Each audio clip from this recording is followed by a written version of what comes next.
Perjalanan estafet panjang menuju titik visitasi berikutnya hari ini dimulai saat fajar belum sepenuhnya menyingsing. Kami meninggalkan penginapan di tengah keheningan pagi yang masih gelap pekat demi mengejar jadwal penerbangan pertama. Perjalanan darat pembuka ini menuntut kefokusan tinggi karena minimnya penerangan di sepanjang jalur kota. Udara subuh yang dingin menemani pergerakan roda mobil kami yang melaju konstan membelah keheningan. Ini adalah awal dari rute estafet antar 3 provinsi yang akan menguji ketangguhan fisik kami. Kami akan melakukan perjalanan dari Kabupaten Nabire, Provinsi Papua Tengah ke Kabupaten Jayapura di Provinsi Papua, kemudian menuju ke Kabupaten Jayawijaya, lalu melewati Kabupaten Membramo Tengah dan berakhir di Kampung Marini, Kabupaten Tolikara, Provinsi Papua Pegunungan.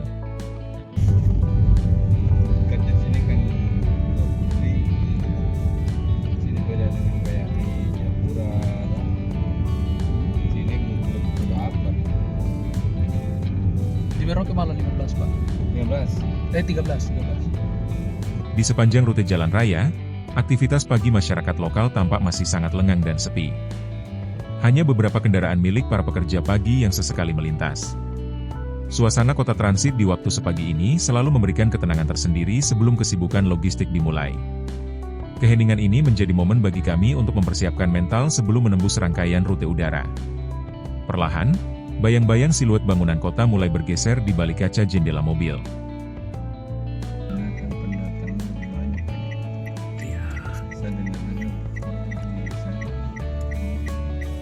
Sebenarnya kurang lebih Kan tidak ganggu tidak. Orang juga di sana.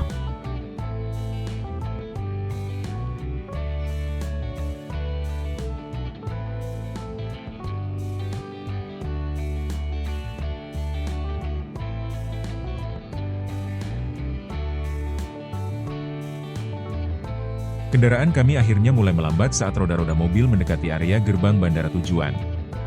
Gerbang ini menjadi titik awal perpindahan moda transportasi dari jalur darat menuju petualangan jalur udara. Suasana di sekitar kawasan luar bandara ini sudah mulai memperlihatkan tanda-tanda denyut aktivitas para petugas.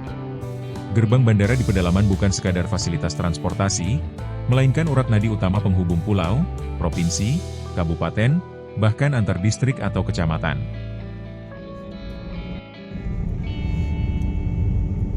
Kalau Bapak muter Pak ya? Ya. Muter ya? Ya, Mana-mana muter ya? cek ini.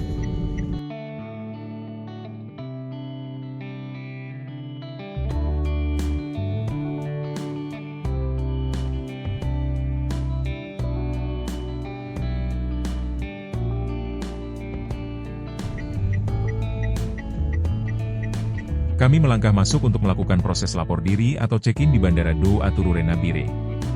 Bandara ini merupakan gerbang udara vital yang melayani mobilitas masyarakat di kawasan pesisir Provinsi Papua Tengah. Interaksi hangat dan ramah dari para petugas bandara memberikan kenyamanan tersendiri bagi setiap pelintas. Para petugas memeriksa tiket masuk yang menandakan kami siap mengudara. Pandangan mata dari balik jendela pesawat menyuguhkan pemandangan megah langit pagi berpadu baling-baling pesawat Wings Air. Pesawat ini menjadi armada andalan untuk melintasi topografi unik pulau ini yang berlembah terjal.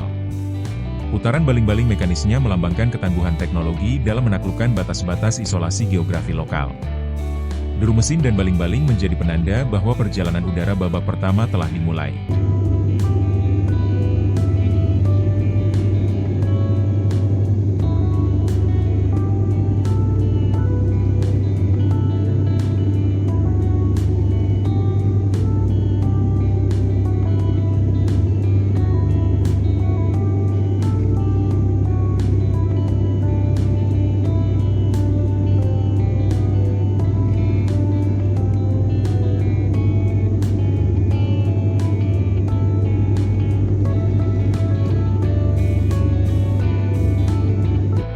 Setelah menempuh penerbangan yang mulus, roda pesawat akhirnya menyentuh landasan di Bandara Sentani Jayapura, Provinsi Papua. Bandara internasional ini merupakan pusat konsentrasi penerbangan terbesar yang mengontrol arus mobilitas ke seluruh penjuru Papua. Udara pesisir yang hangat langsung menyambut langkah kaki kami begitu turun dari tangga pesawat.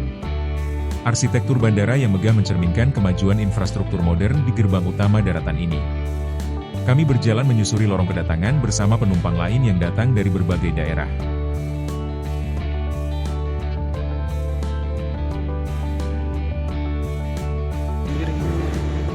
Makan dulu.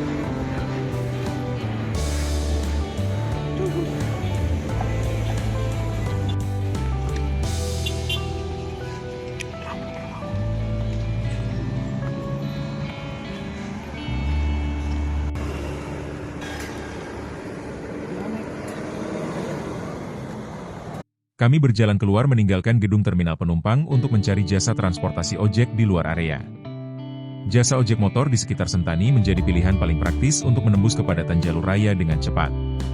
Berinteraksi langsung dengan para pengemudi lokal memberikan kesempatan bagi kami untuk menyelami dinamika sosial masyarakat. Keramahan logat bicara khas Papua langsung terasa dalam setiap negosiasi rute perjalanan singkat kami siang ini. Angin yang berhembus konstan menemani langkah kaki kami menyusuri trotoar luar terminal bandara. Duduk berdua.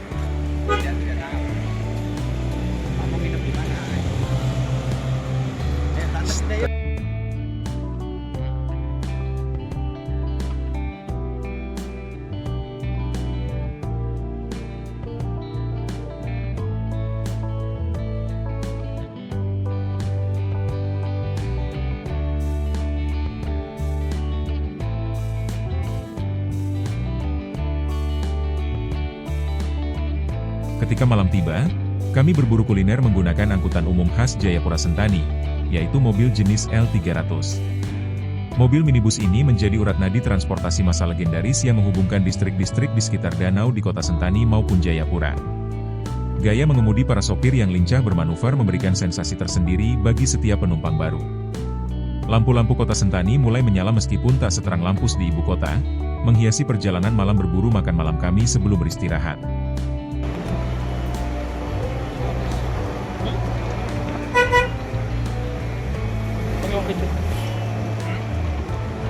Uang kecil yang tadi.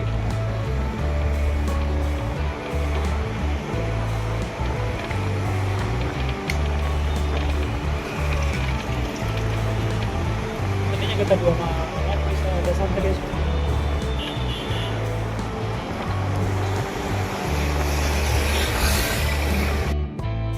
Esok paginya, kami kembali menuju bandara untuk bersiap terbang ke wilayah Wamena. Rute udara babak kedua ini akan membawa kami melintasi batas Provinsi Papua menuju jantung wilayah Pegunungan Tengah. Perjalanan pagi yang berulang ini menjadi ritme wajib bagi para pelintas yang melakukan misi visitasi lintas wilayah. Fokus kami kini tertuju pada persiapan fisik untuk menghadapi perubahan tekanan udara di dataran tinggi.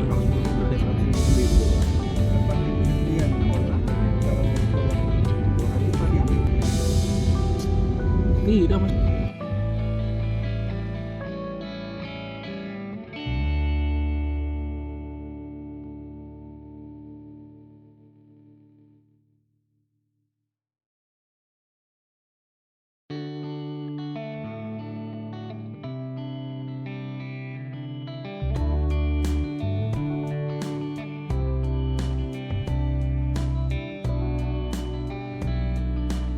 Kami kembali tiba di area keberangkatan Bandara Sentani saat matahari pagi mulai memancarkan sinarnya.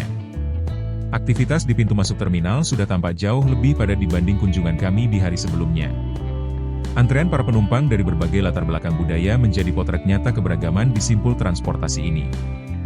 Bandara ini hampir tidak pernah tidur dalam melayani distribusi manusia dan barang ke wilayah pedalaman pegunungan. Wings biru. Oh, wings biru.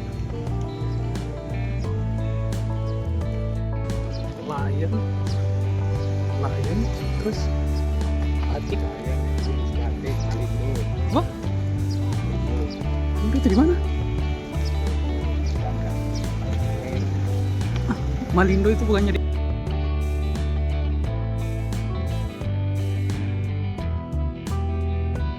Langkah kami berlanjut menuju area pemeriksaan keamanan atau security check utama sebelum memasuki ruang tunggu keberangkatan.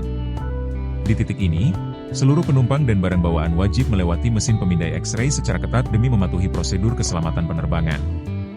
Petugas bandara dengan teliti memeriksa barang bawaan kami guna memastikan tidak ada barang berbahaya yang terbawa ke dalam kabin. Proses pemeriksaan ganda seperti ini menjadi standar mutlak bagi setiap pelintas yang akan terbang. Setelah semua koper dan dokumen dinyatakan aman oleh sistem, tim kami segera bergegas menuju gerbang keberangkatan.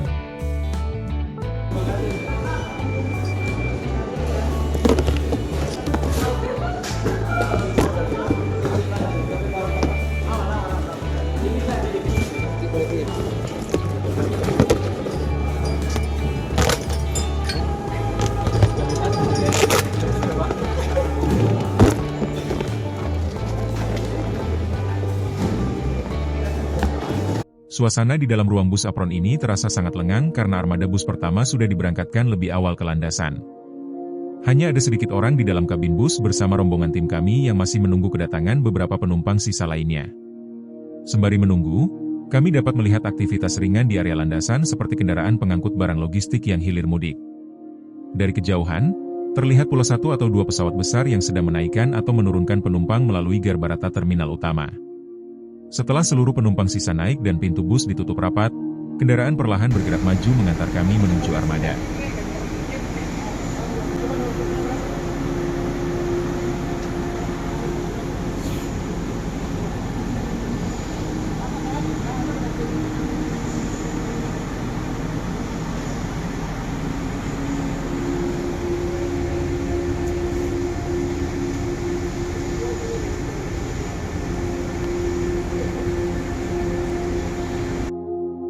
Bus berhenti tepat di samping lambung pesawat, dan kami langsung turun berjalan menuju tangga masuk kabin. Aroma aftur dan deru mesin pesawat yang sedang dipanaskan memberikan sensasi petualangan udara yang semakin nyata. Para kru kabin menyambut kedatangan penumpang dengan senyuman ramah khas pelayanan maskapai nasional. Sebelum naik, kami terlebih dahulu berfoto di samping lambung pesawat. Kami melangkah hati-hati menaiki satu persatu anak tangga besi pesawat yang berukuran kompa ini. Kami disambut oleh pramugari.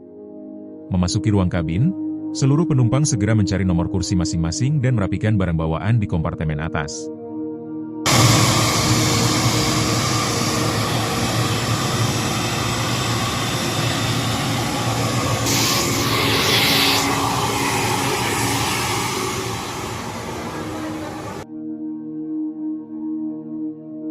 Pintu kabin telah ditutup rapat, dan pesawat mulai bergerak perlahan menyusuri jalur taksi menuju ujung landasan pacu. Suara pengumuman keselamatan dari pramugari terdengar jelas mengiringi pergerakan armada udara yang kami tumpangi ini. Pengemudi burung besi ini melakukan komunikasi intens dengan menara pengawas untuk memastikan status clear jalur lepas landas. Guncangan kecil terasa ketika roda pesawat beralih posisi tepat di garis tengah landasan pacu Bandara Sentani. Deru mesin jet turboprop terdengar semakin meninggi, siap melesatkan kami menembus batas awan menuju Wamena. Keadaan darurat di air, kami mohon baju pelampung tidak dibawa pulang. Your life is available under your seat, and it is to be used for emergency water landing only. Please do not remove the life vest from the aircraft. Cara menggunakannya, kalungkan baju pelampung melalui kepala kancing kanan eratkan lingkari pinggang Anda. Place the life vest over your head and secure the strap firmly around your waist. Baju pelampung dikembangkan sesaat sebelum Anda keluar melalui jendela dan pintu darurat. Untuk mengembangkan baju pelampung, tarik sekerasnya. Pesawat telah mengudara tinggi, menyuguhkan pemandangan sky view hamparan awan putih yang bergulung dengan sangat indah.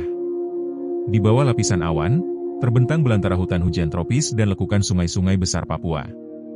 Fenomena lautan awan di atas langit Papua ini merupakan salah satu pemandangan visual yang mengagumkan. Navigasi udara di wilayah ini menuntut jam terbang yang tinggi dari para pilot karena kondisi cuaca gunung yang labil. Keindahan lanskap alam dari balik jendela kaca pesawat menemani perjalanan udara kami dengan ketakjuban yang mendalam.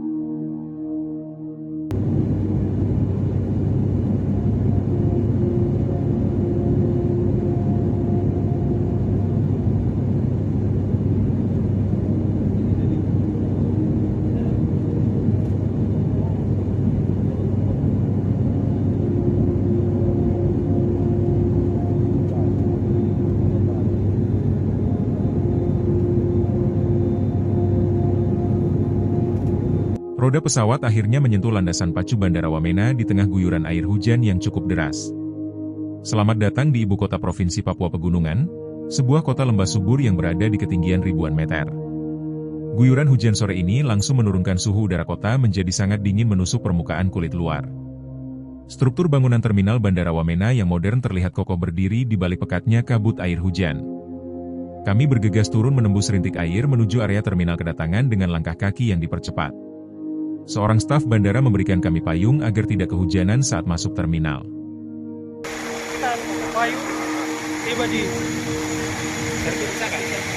langsung terbalik sini, ke sini.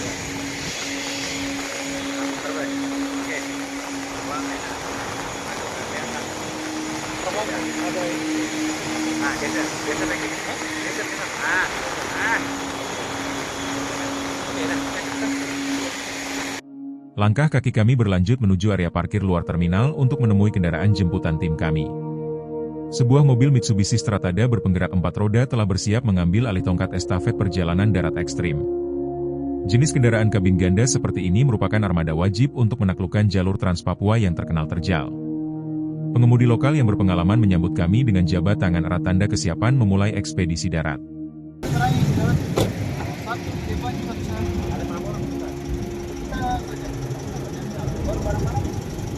Memang orang-orang sudah lama di sini. Kau depan? Hah? Saya depan. Oh, ini kan? Kau sudah. Kita mau naik Strada. Barang. Ini toh.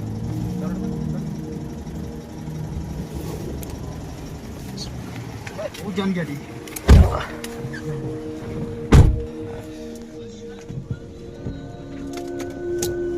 Pintu mobil ditutup rapat, dan mesin diesel bertenaga besar mulai dinyalakan membelah keheningan gerimis kota. Roda kendaraan perlahan bergerak maju meninggalkan pekarangan Bandara Wamena menuju rute perjalanan kabupaten selanjutnya. Tujuan akhir kami adalah pedalaman Kabupaten Tolikara, melewati tantangan jalur darat Kabupaten Mamberamo Tengah terlebih dahulu. Pengemudi melakukan pengecekan ulang pada sistem penggerak roda 4 roda demi mengantisipasi medan jalan basah.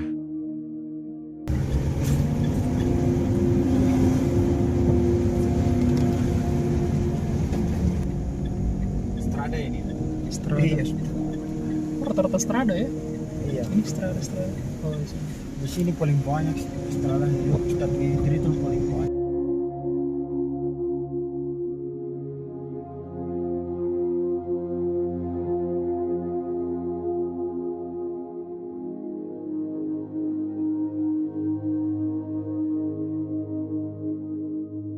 Sebelum benar-benar keluar dari kawasan perkotaan, kami menyempatkan diri singgah di sebuah swalayan lokal Wamena. Pembelian logistik ringan seperti biskuit, air mineral, dan cemilan manis menjadi hal wajib untuk perbekalan di tengah hutan. Di wilayah Pegunungan Tengah, swalayan di pusat kota merupakan titik terakhir untuk mendapatkan barang kebutuhan dengan harga standar. Setelah seluruh kantong belanjaan masuk ke dalam kabin, kami langsung bersiap melanjutkan perjalanan darat sesungguhnya. 84.000 di sini. Baru air semua ada air. Air ada.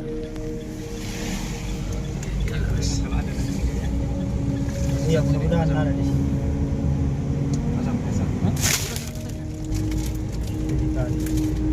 Kendaraan kami kini resmi melaju keluar batas kota, dan sopir langsung menghidupkan perangkat komunikasi radio. Melalui handy-talkie mobil yang terpasang di dashboard, ia menginformasikan status pergerakan tim kepada rombongan sopir lainnya. Di jalur Trans Papua yang minim sinyal seluler, jaringan radio komunikasi HT ini menjadi satu-satunya alat koordinasi darurat. Kode-kode isyarat lokal dibagikan untuk memastikan tidak ada hambatan medan atau kendaraan macet di jalur depan. Solidaritas komunikasi antar pengemudi lintas gunung ini merupakan hukum adat keselamatan tidak tertulis yang sangat dihormati. Dari cara berbuka.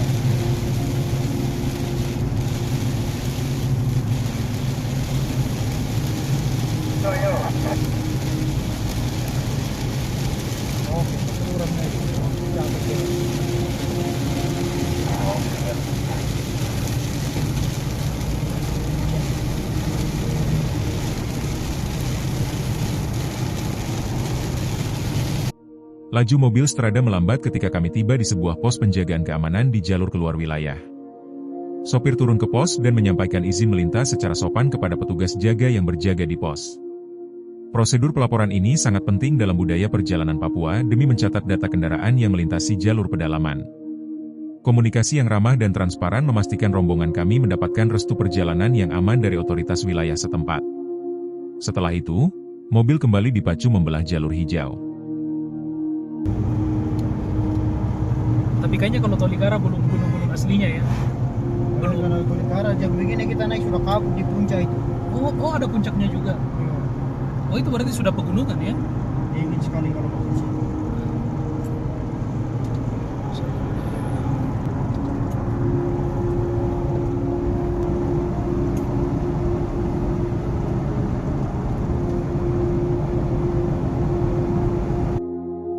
Roda kendaraan kami akhirnya resmi melintasi batas wilayah dan memasuki kawasan administrasi Kabupaten Mamberamo Tengah. Kontur bumi langsung berubah drastis menyuguhkan trek turunan curam yang diapit oleh tebing batu yang terjal. Sopir menurunkan gigi transmisi rendah secara cermat demi memanfaatkan efek pengereman mesin pada bobot mobil Strada. Keahlian mengendalikan rem sangat krusial di medan ekstrim ini agar sistem pengereman tidak mengalami panas berlebih. Ketegangan di dalam kabin kembali meningkat seiring pandangan mata yang tertuju langsung pada curamnya kemiringan lereng jalan.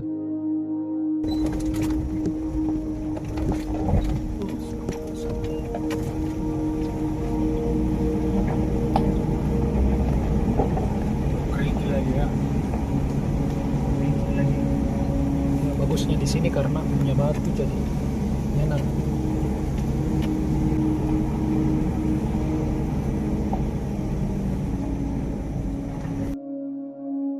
Lintasan jalan masih didominasi oleh rangkaian turunan panjang yang seolah tidak kunjung menemui titik datar.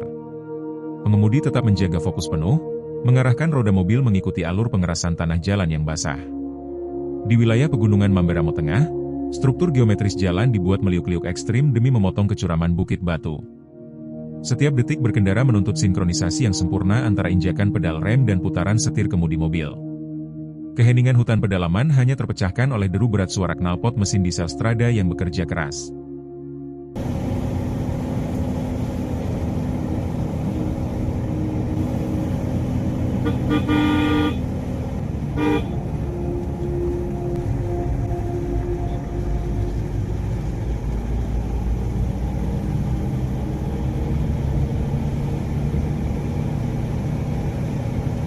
Kita keji di atas itu saja. Pemandangan di kanan kiri jalur kini mulai berubah, di kanan dihiasi oleh rimbunnya vegetasi pohon pinus yang tumbuh subur. Keberadaan tanaman pinus ini menjadi indikator geografis bahwa kendaraan kami sedang berada di zona ketinggian dataran tinggi. Aroma khas daun pinus yang tertiup angin gunung memberikan kesegaran alami yang menenangkan pikiran kami. Sebelah kiri jalan juga nampak jurang dan gunung-gunung tinggi menandakan kedekatan rute perjalanan kami dengan wilayah perbatasan dataran tinggi Tolikara.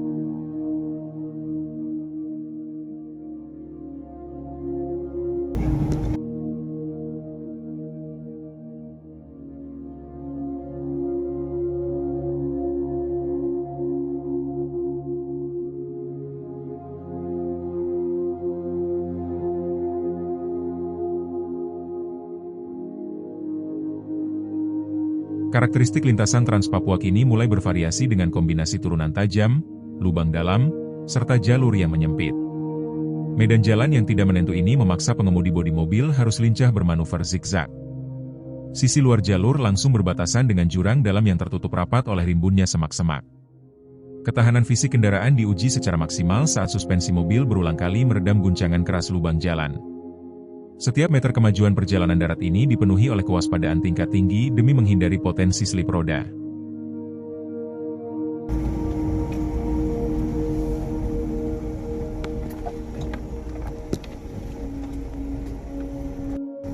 Ini kalau kita sudah jalan satu kali besok.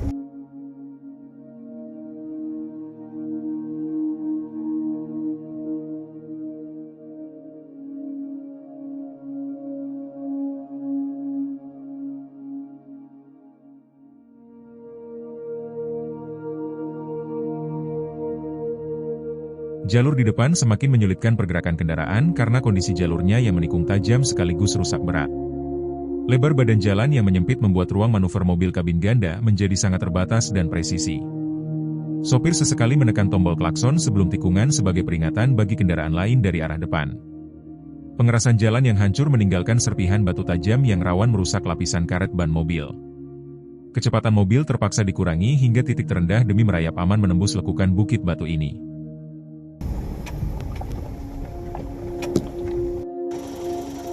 Tiba di ini.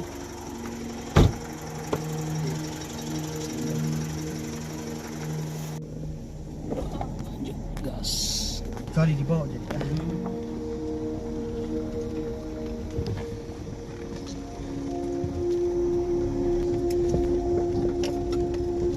Roda mobil kini sepenuhnya melintasi permukaan jalan rusak yang dipenuhi oleh hamparan material batu lepas. Ketiadaan lapisan aspal membuat kendaraan bergoyang hebat, menguji ketahanan fisik seluruh penumpang di dalam kabin. Jalur Trans Papua di pedalaman Mamberamo Tengah ini memang masih dalam tahap perawatan infrastruktur secara berkala. Debu tipis dan serpihan kerikil berterbangan di sekitar kolong roda saat mesin diesel menyalurkan tenaga penuh. Tim visitasi tetap bertahan di tengah guncangan sambil menjaga keamanan posisi barang-barang di kabin. Memang. Pikir mungkin jalan butas. Apakah?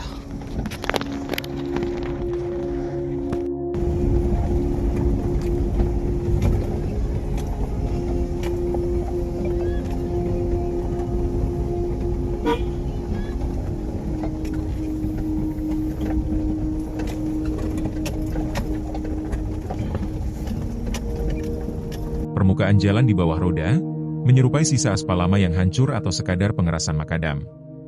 Lapisan batu pecah sengaja disusun rapat oleh pekerja umum demi mencegah mobil terjebak di dalam tanah gembur. Teknik pengerasan jalan tradisional seperti ini menjadi solusi tercepat untuk membuka keterisolasian daerah pedalaman pegunungan tengah. Kecepatan mobil terjaga konstan pada gigi rendah agar traksi roda tetap mencengkeram sempurna di atas permukaan keras. Dinamika medan ini menjadi makanan harian bagi para pelintas lintas kabupaten yang menuntut ketangguhan armada.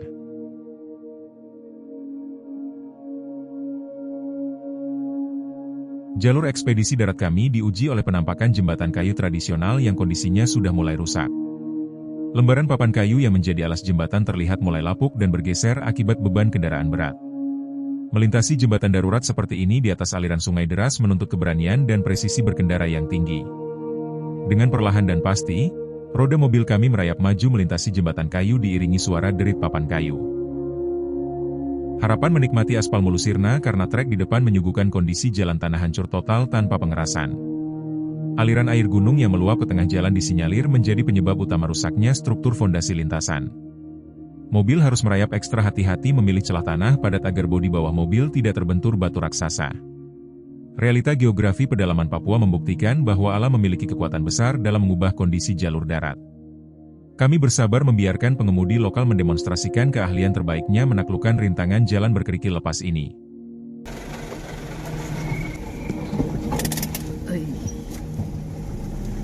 Pusing-pusing.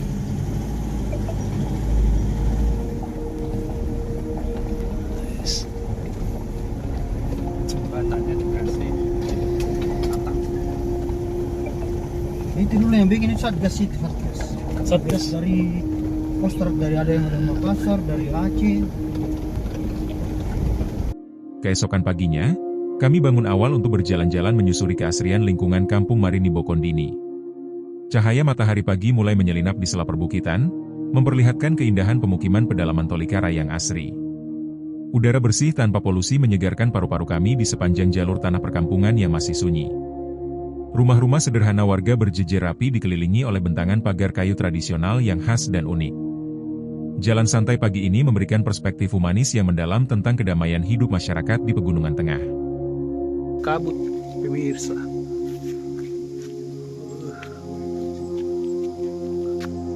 Kita lihat kabut. Karena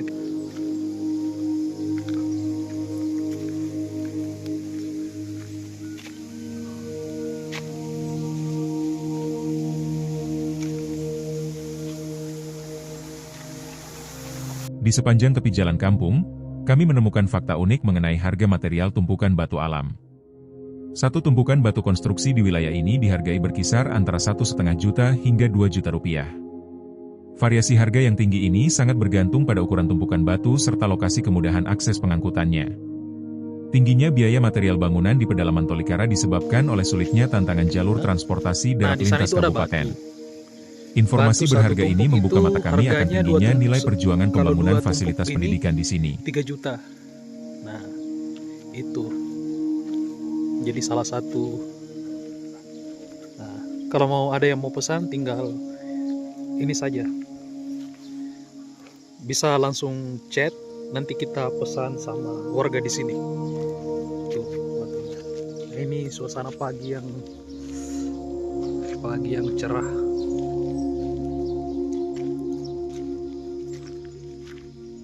Di depan SMP Negeri Bokondini.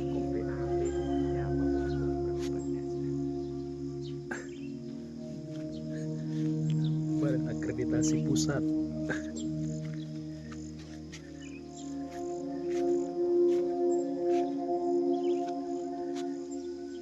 Lah iya, dulu masih BAP namanya ya, mungkin. Ini kita sudah hari kedua ya. Ini hari kedua kita di bawah Kondini, tapi kita masih takut kena air. Jadi ini belum ada yang mandi, belum ada ganti baju karena selama tiba di Wamena, Tolikara, batunya keren. Batu-batu entahlah. Di belakang kita sudah berkabut. Hari ini kita akan melakukan visitasi pertama Abimbak. Jadi itu jalannya nanti ke arah gunung sana lagi, arah belakang sana. Tapi sebentar kita tunggu dulu. Secara geografis, posisi Kampung Marini di Bokondini ini memegang peranan sebagai jalur akses utama logistik.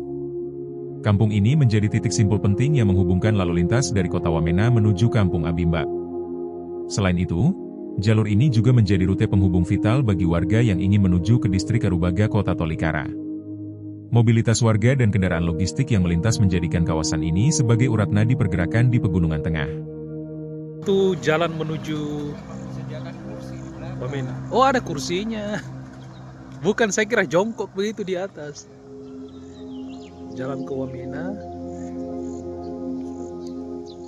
Oh, mungkin. Nah, ini pagar termahal. Ini mungkin salah satu pagar termahal ya di Indonesia. Kalau lihat tumpukan yang di sana, berarti jarak segini 1,5 juta ya. Nah, kita hitung saja 1,5 juta, segini berarti 3 juta, 4,5, 6 juta, 7,5, 9 juta, ya hitung saja sampai sampai jauh sana. Keliling, nah, keliling ke situ. Nah, hitung saja berapa ratus juta ini untuk, nah, satu tumpuk begini. Seberapa jengkal itu 1,5 juta. Mahal kan? Nah, itulah Wamena. Di daerah ini Tolikara ya, pinggiran Wamena.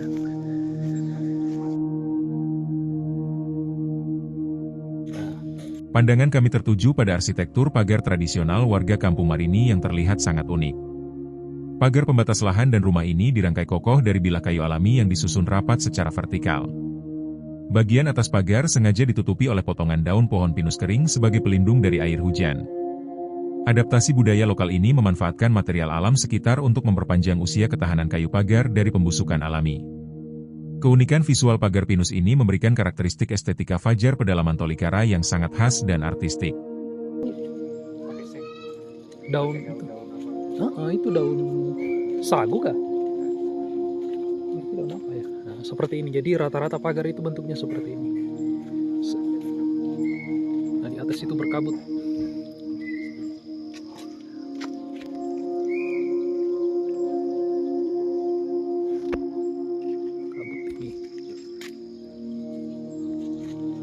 Hamparan kabut tebal tiba-tiba turun menyelimuti perkampungan membuat jarak pandang kami menurun secara drastis.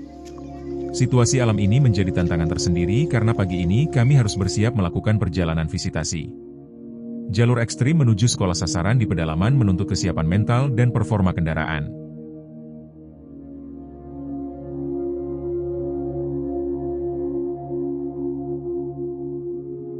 Kita balik dulu, siap-siap mau.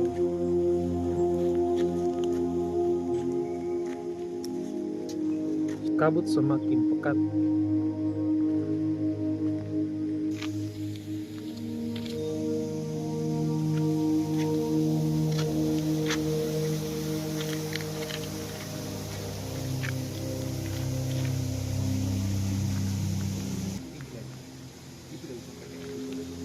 apa? Nggak ada juga yang beli barang rosok begitu di sini.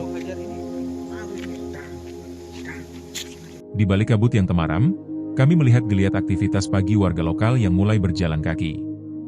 Mereka berjalan beriringan membawa hasil bumi seperti pisang dan sayuran segar untuk dijual ke pasar distrik. Ketangguhan masyarakat dalam memikul hasil kebun secara tradisional mencerminkan etos kerja yang tinggi di dataran tinggi seperti ini. Bagus dia punya itu.